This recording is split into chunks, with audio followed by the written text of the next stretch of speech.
రణస్థలం మండలం కేంద్రంలో పిలుపు స్వచ్ఛంద సంస్థ ఆధ్వర్యంలో పేదలకు నిత్యావసర సరుకులను సోమవారం పంపిణీ చేశారు. పిలుపు స్వచ్ఛంద సేవా సంస్థ ఆధ్వర్యంలో నిత్యావసర సరుకుల పంపిణీ చాలా అభినందనీయమని రణస్థలం మండల విద్యాశాఖ అధికారి ఎ త్రినాథరావు సంస్థ యాజమాన్యాన్ని అభినందించారు. ఈ సందర్భంగా ఆయన మాట్లాడుతూ ఇటువంటి సేవా సంస్థలు అందించే పథకాలను అర్హులైన లబ్ధిదారులు సద్వినియోగం చేసుకోవాలని కోరారు.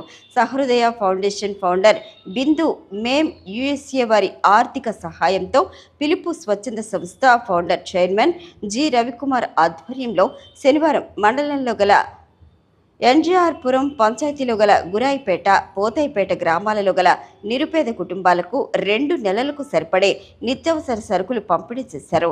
ఈ సందర్భంగా రవికుమార్ మాట్లాడుతూ శ్రీకాకుళం జిల్లాలో పలు గ్రామాలు దత్తత తీసుకోవడం జరిగిందన్నారు. ఇలా దత్తత తీసుకునే గ్రామాలలో సుమారుగా 100 మంది నిరుపేద మహిళలను ఎంపిక చేసి టైలరింగ్ శిక్షణ ఇప్పించి రాయితీపై టైలరింగ్ మిషన్లు అందించి వారికి ఉపాధి అవకాశాలు కల్పించడం జరిగిందన్నారు. అదేవిధంగా తీర ప్రాంత గ్రామాలలో బీచ్ రోడ్డులో బీచ్ వరకు సోలార్ లైట్స్ వేయించడం జరిగిందన్నారు. అదేవిధంగా సంస్థ ద్వారా మరెన్నో సేవలు ఈ ప్రాంత ప్రజలకు అందించేందుకు ఆలోచన చేస్తోందన్నారు.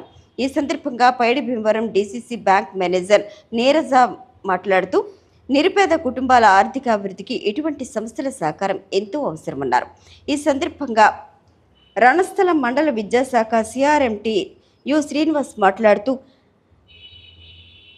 తమ పిల్లలను బడికి పంపించి వారి బంగారు భవిష్యత్తుకు బాటలు వేయించవలసిన బాధ్యత తల్లులదే అన్నారు.